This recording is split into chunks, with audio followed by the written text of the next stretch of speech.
Who is Mathonwy, and why must his feet always be in the lap of a virgin unless he rises to go to war? This video script is adapted from a chapter of my book, Taliesin's Map. See the description below. The parallel is sketched out as follows. Math could not exist without resting his feet upon the lap of the virgin goddess Goywin, as Vedic Savitar, god of the solar power at night and during sunrise and sunset, that is, the sun at night, rests before rising with his virgin, quote, household maiden, unquote, Ratri, or night. It is said that Math cannot make the circuit of his lands while resting in the lap of Goywin, as the sun, likewise, makes such a circuit during the day, but seems to leave off doing so at night. Math is the equivalent then of Savitar and Goywin of Ratri, night. While Goywin's virginity and close physical connection to Math are central, Ratri is, quote, the lively woman, household maiden, i.e. virgin, night, of god Savitar, unquote, in the Atharva Veda. As Goywin's beauty inspires an overwhelming desire in Gilfaithwy that leads to his rape of her, Ratri is, quote, desirable, welcome, well-portioned, unquote, and is asked, perhaps suggestively, quote, mayest thou be well-willing here, unquote. Savitar and Ratri are even placed side by side in the Rig Veda, balancing one another within the line of one hymn. Quote, I call on night, Ratri, who gives rest to all moving life. I call on Savitar, the god, to lend us help, unquote. And they are habitually linked in other hymns. Quote, night, Ratri, closely followed Savitar's dominion, unquote. And quote, around on both sides thou encompassest the night, unquote.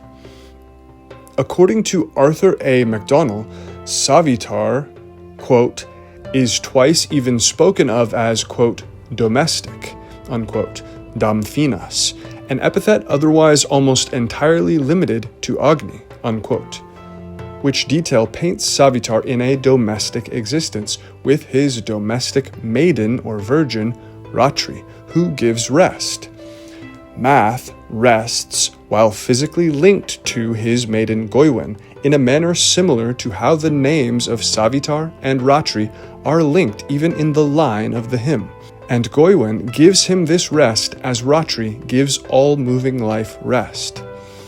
Math's rest, then, is the same as the rest of Savitar, the Vedic sun deity at night, who also enacts the sunrise and sunset. Practically everything that Math does in his narrative can be closely identified with descriptions of Vedic Savitar, to the point that the gods of the Welsh story seem almost to be acting out passages from the Vedas at times. It is said that Math can only remove his feet from the lap of his virgin footholder in order to go to war, and this time of war is then a metaphor for sunrise and daytime, a metaphor the Vedic hymns also use in the case of Savitar. Quote, he putteth on his golden-colored mail, unquote.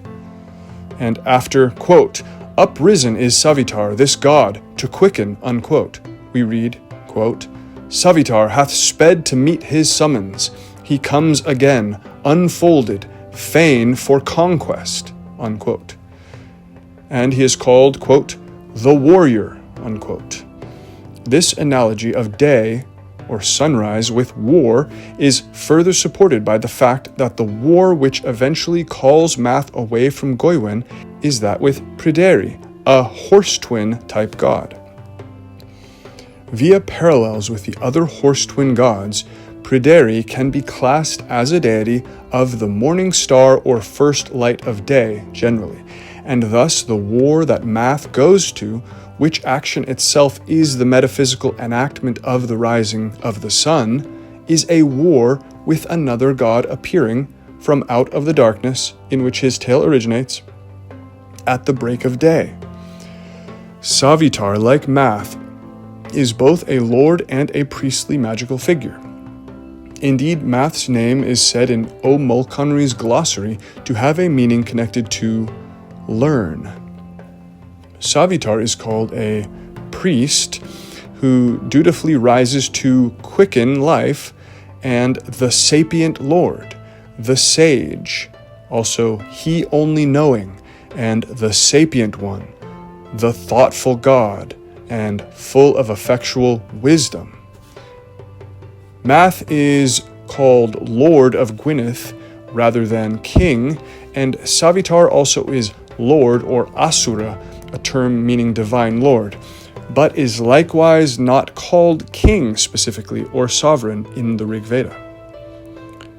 Math is a judge who passes unswerving judgments on Gwyon and Gylfaethwy for their violation of his law, who sits as judge of Arianrhod's virginity, attempts to give compensation to Goywin for her rape, and advises Lle on the matter of executing his own justice upon Granu later on.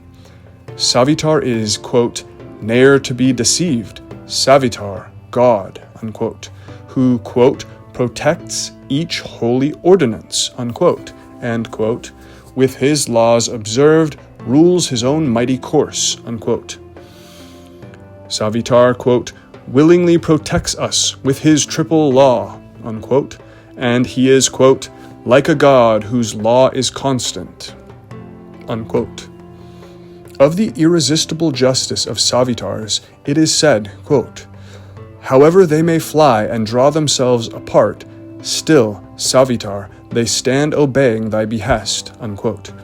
While Gwyon and Gylfaethwy seem to act this very thing out, first attempting to flee Math's court after they have raped Goywin, and then returning to accept their punishment from him when this becomes unsustainable. Quote, and Gwyon and Gylfaethwy came not near the court, but stayed in the confines of the land until it was forbidden to give them meat and drink. At first they came not near unto Math, but at last they came. Lord, said they, good day to thee. Well, said he, is it to make me compensation that ye are come? Lord, they said, we are at thy will. Unquote. Indeed, Savitar, quote, hast domination over all this world, unquote, and, quote, none may impede that power of Savitar, the god, whereby he will maintain the universal world, unquote. As Gwyon and Gylfaethwy cannot resist Math's law, neither can the other great Vedic gods resist Savitar's law, generally speaking. Quote, these statutes of the god Savitar none disobeyeth. With utmost speed, in restless haste at sunset, Varuna seeks his watery habitation. Then seeks each bird his nest, each beast his lodging. In due place Savitar hath set each creature, him whose high law not Varuna, nor Indra, nor Mitra, Aryaman, nor Rudra breaketh, nor evil-hearted fiends, unquote. Though Savitar exacts justice, this justice is fair and it absolves of sin. Quote, if we men as we are have sinned against the gods through want of thought, in weakness or through insolence, absolve us from the guilt and make us free from sin. O Savitar, alike among both gods and men, unquote. And, quote, sinless in sight of Aditi, through the god Savitar's influence, unquote, which may comport with Math's seeming to absolve Gwyon after his punishment and then collaborating with him to create Blodaiweth. Like Gwyon perhaps has after Math's commandment, quote, each man hath come leaving his evil doings, after the godlike Savitar's commandment, unquote. Connected with this power of judgment, Math is said to have the special property, quote, that if men whisper together in a tone how low soever, if the wind meet it, it becomes known unto him, unquote. Nothing so exactly specific can be ascribed to Savitar. However, various features of Savitar may, together, express the same general idea. As mentioned above, Savitar is, quote, ne'er to be deceived, and called, quote, he only knowing, unquote. Additionally, it is said that, quote, even the waters bend them to his service, even the wind rests in the circling region, unquote. These powers are not perfectly identical, but it does not take much to see how one original concept could have developed into these two separate yet very similar expressions in descriptions of Savitar and Math over time. This god cannot be deceived, and the wind and waters follow his bidding in one way or another. Math is a magician whose just magic gives rise to the life of three lineages of animals, via the enforced mating of Gwyon and his brother as punishment for the rape of Goywin, a deer, a wolf, and a swine. And it is Math's magic that quickens the life also of the flower maiden Blodaiweth, with Gwyon again acting in an assisting capacity. Savitar too is repeatedly connected to the role of giving life and place to animals as well as to other kinds of beings. Quote, the wild beasts spread through the desert places, seeking their watery share, which thou hast set in waters. Then seeks each bird his nest, each beast his lodging. In due place Savitar hath set each creature, unquote. Quote, Lord of the whole world's life, unquote. Quote, Savitar hath stretched out his arms to cherish life, unquote. Quote, who brings to life and lulls to rest, he who controls the world, unquote. Quote, thou openest existence, life succeeding life, unquote. Quote, for quadruped and biped he hath brought forth good, unquote. Quote, full of effectual wisdom, Savitar the god hath stretched out golden arms that he may bring forth life, unquote. Quote, for thou art mighty to produce and lull to rest the world of life that moves on 2 feet and on 4, unquote. Quote, like a director lulling to slumber and arousing creatures, unquote. Quote, he who gives glory unto all these living creatures with the song and brings them forth is Savitar, unquote. The rape of Goywin, which is then the violation of night by light, is facilitated by another god of the first light of morning, Gwyon, who is related to the first light by virtue of being the Welsh parallel of Vedic Pushan, as I have argued in my book chapter and a brief video on this channel. Pushan, in a similar but distinct fashion to Savitar, is a god of the sun, also instrumental in its rising. In her article, Pushan, Stella Cromrish explains that Pushan is related to Savitar as material cause is related to efficient cause, but that they are both connected gods of the solar power. Sun gods, so to speak. This relation is borne out by the relationship between Savitar and Gwyon, and will be returned to. Math teaches Gwyon his charms and spells, according to the Welsh triads. Quote, 3 great enchantments of the island of Britain. The enchantment of Math, son of Mathonwy, which he taught to Gwyon, son of Dawn. Unquote. Quote, the 3 elusive and half-apparent men of the Isle of Britain. Math, son of Mathonwy, who showed his illusion to Gwyon, son of Dawn. Unquote. From Triad 90. On the other hand, Bromwich cautions that, quote, it is possible that item A is no more than a deduction from the Mabinogi itself, unquote. Math also goes to war in alliance with Gwyon, while Savitar is said to speed to meet his summons, hungry for conquest, and that in all his goings forth he is Pushan, which is reflected perfectly in the combined power of Math and Gwyon in the war. Quote, and when they saw the day on the morrow, they went back unto the place where Math, the son of Mathonwy, was with his host. And when they came there, the warriors were taking counsel in what district they should await the coming of Pryderi and the men of the south. So they went in to the council, and it was resolved to wait in the strongholds of Gwynedd in Arvon. So within the two manors they took their stand, Manor Penarth and Manor Coed Alun, and there Pryderi attacked them, and there the combat took place." Unquote. As we have quoted already, quote, "Savitar hath sped to meet his summons. He comes again, unfolded, fain for conquest." Unquote. Savitar is, quote, "the warrior," unquote. Quote, "Pushan art thou, O god, Savitar, in all thy goings forth," unquote. Gwyon, who is Pushan, thus acts as an extension of Math's power, in a similar fashion to the manner in which Pushan himself is an extension of Savitar's power. As Math justly punishes Gwyon and Gylfaethwy, Savitar is said to have a law that none of the other gods can escape, and to, quote, "become Mitra," when he exercises his justice. Indeed, Savitar is said to, quote-unquote, become Pushan and Mitra in different senses.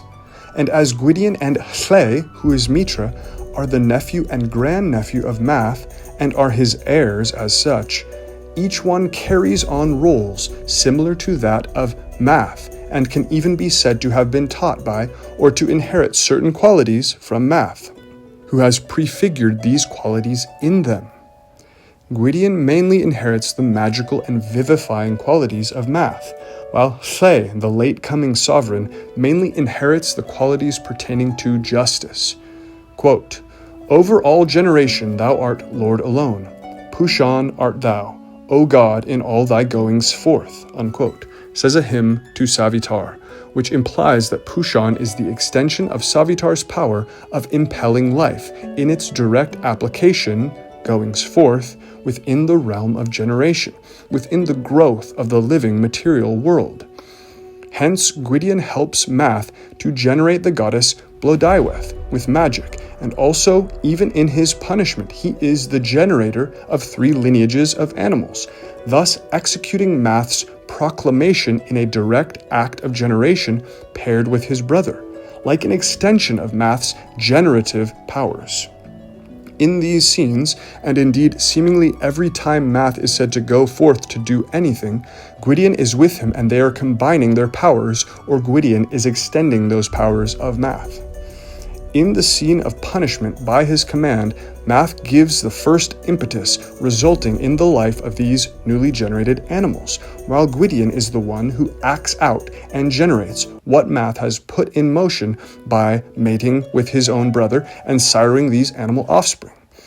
Along with this act of generation, which strikingly transgresses taboo, Gwyon is also implicated in 2 other sexual acts that rupture the boundaries of taboo and can be considered as sordid violations: the rape of Goywin and the fathering or generation again of Hle with Gwydion's own sister, Arianrod.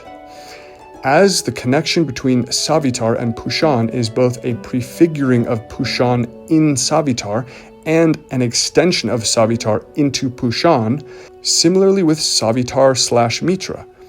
Quote, "Thou, O god Savitar, art Mitra through thy righteous laws," unquote, says the Veda. This implies that Savitar enacts Mitra-like justice and has strict laws, which can indeed be seen in Math's unswerving punishment of Gwyon and Gylfaethwy and his attempt to compensate Goywin for her rape by making her queen, as well as in his strict testing of the virtue of Arianrod. Later, Math directly tells Hle to pursue justice against Granu, because what Granu has taken is rightfully Hle's. As with Savitar becoming Pushan, the Vedic verse describing Savitar becoming Mitra also implies the passing on of Savitar's power of justice, which has been prefigured in Savitar, to Mitra, who he also thus becomes in the sense of his essence passing to this Mitra in a form of metaphysical inheritance. One earlier arriving divinity of the morning's solar power passing chronologically to the next, to the later coming solar sovereign. This is well illustrated by Hlé's following of Math's advice and fully embodying the Mitraic justice in the climactic reckoning against Granu, killing him with his spear for his crime in the great climax. We can then see a parallel of this divine trio expressed in the three generations found in the story Math Fab Mathonwy. Math, his nephew Gwyon, and great-nephew Hle equal Savitar, Pushan, and Mitra. To restate once more, Goywin, the virgin footholder of Math, then, is night, is the goddess night, Ratri, and Math is comparable directly to Savitar. Savitar is the sun during the night and is known as the impeller of the life of the world upon the sunrise.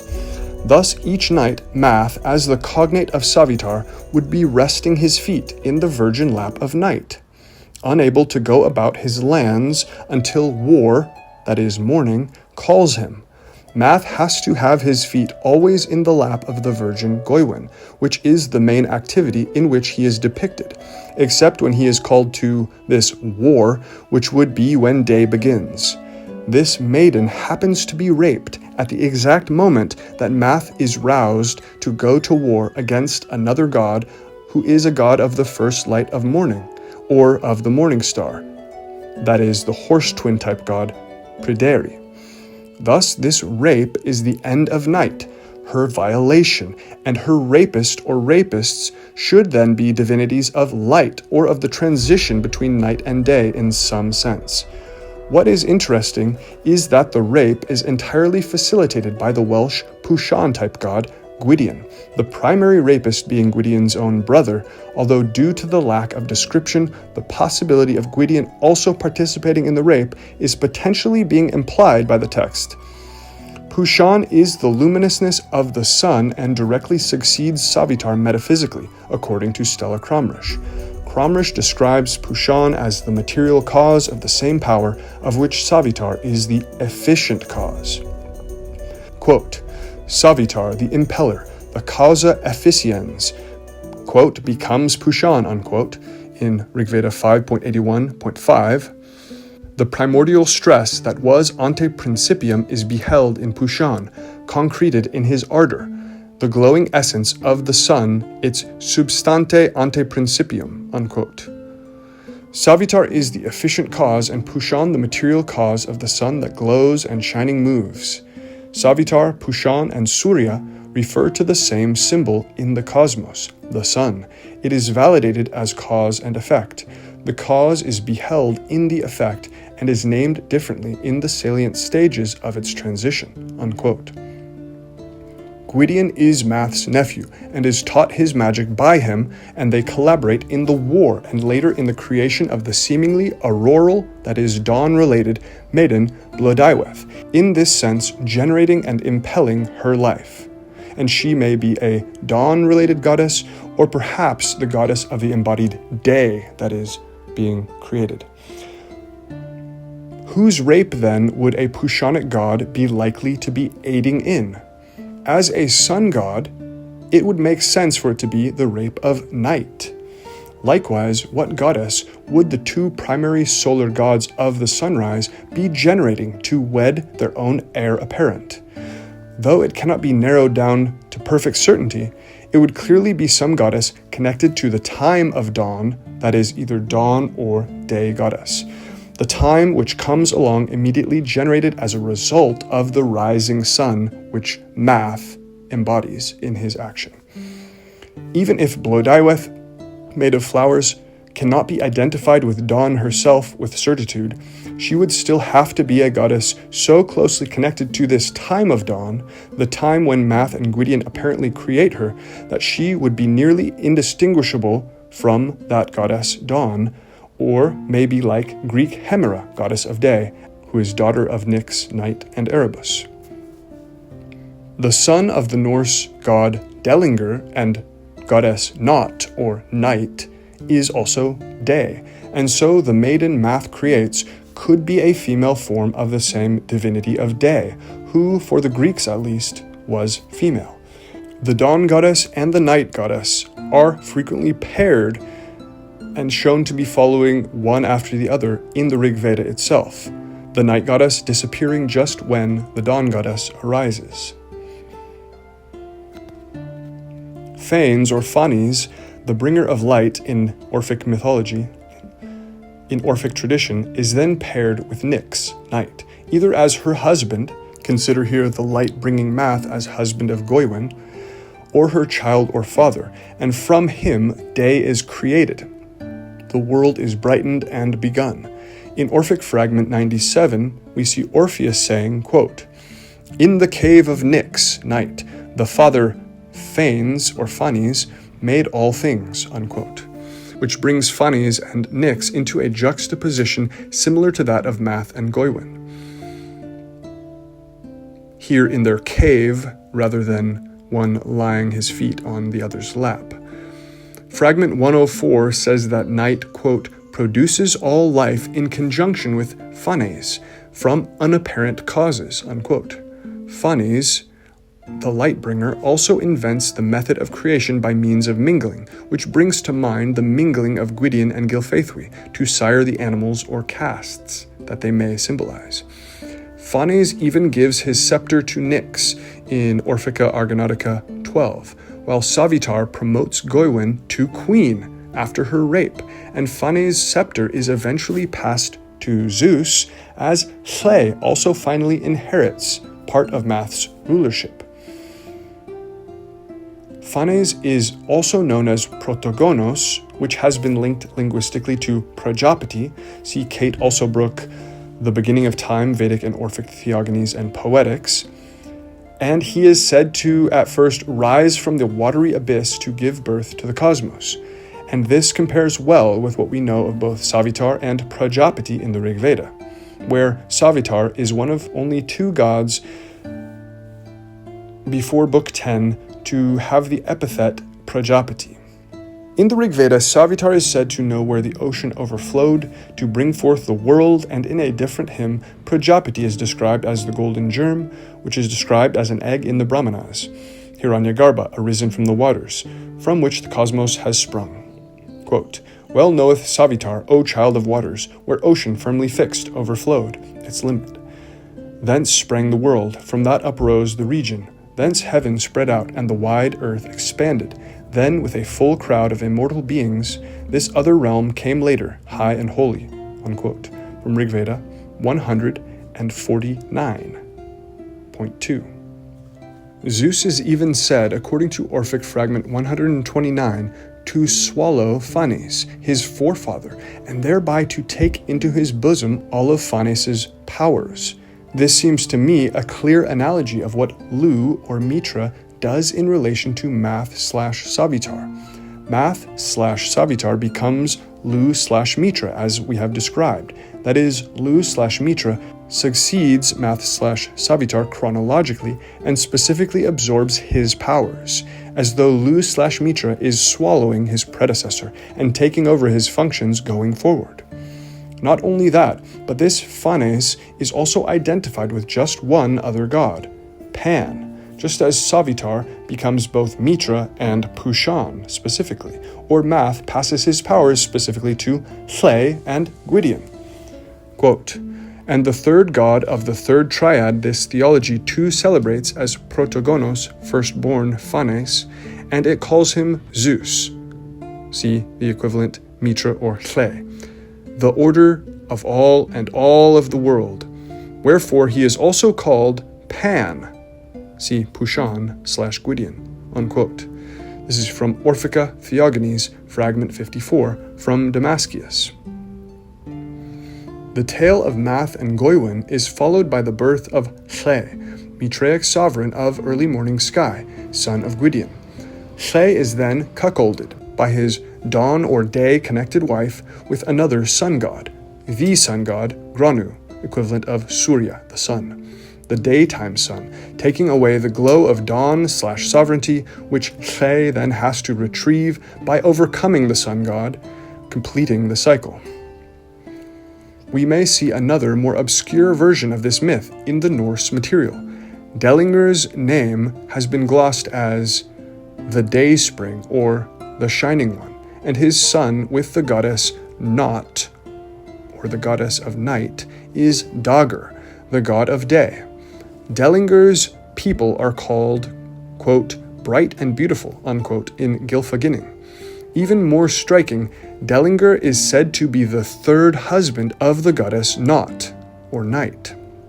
If we consider that Gwyon and Gylfaethwy both had a hand in the rape of Goywin, and as such are punished equally for the crime, then Gwyon and Gylfaethwy may be considered Goywin's first two divine husbands in this metaphorical telling before Math marries her as a result of her loss of virginity. Gwyon has indeed had 3 divine consorts, even though 2 of them have been depicted as rape here. Goywin's rape is alluded to in 2 passages as follows, quote, "And at night Gwyon the son of Dawn and Gylfaethwy his brother returned to Caer Dathil, and Gylfaethwy took Math the son of Mathonwy's couch. And while he turned out the other damsels from the room discourteously, he made Goywin unwillingly remain," unquote. And afterward, quote, "Now the attack was made by thy nephews, Lord, the sons of thy sister, Gwyon the son of Dawn, and Gylfaethwy the son of Dawn. Unto me they did wrong, and unto thee dishonor," unquote. So we see both Gwyon and Gylfaethwy are being accused here of having taken part in this act. The fact that after the rape occurs, Goywin names thus both Gwyon and Gylfaethwy as her attackers, and they both do indeed return to Caer Dathil together before the crime is committed, makes it plausible that Gwyon was directly involved in some part of the rape. His punishment matching Gylfaethwy's supports this possibility. They both are punished the same, and in a metaphysical sense, Gwyon is certainly present at the divine conjunction that the rape marks, regardless of the details. In this sense, Gwyon and Gylfaethwy can reasonably be said to match the first 2 husbands or consorts of Not in the Germanic tradition. Dellinger is the Dayspring, or Shining One, and with him Not then gives birth to Dagr, the god of the day.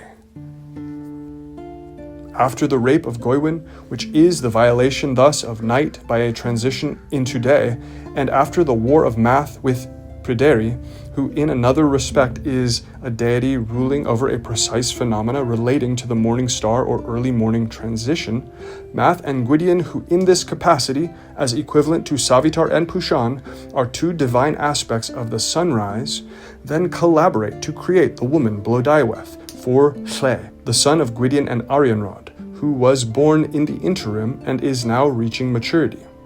As such, the creation of Blodaiweth out of flowers commemorates the creation of the time of dawn, or the beginning of day, for the Mitraic lord of the morning sky by the Savitrian and Pushanic deities, sunrise deities, who, though distinct, are as though extensions of one another in the realm of generation. One the impeller of life, and the other the lord of glowing luminosity, who extends the Savitrian power in a direct manner into this sphere of generation. Please check out my Patreon if you would like to support the channel and see all of the important topics I have in mind get made into videos, as well as supporting the completion of my second book, Briohan's Tower, in which many mysteries will be solved. My book, Taliesin's Map, is available from Amazon. Link in the description.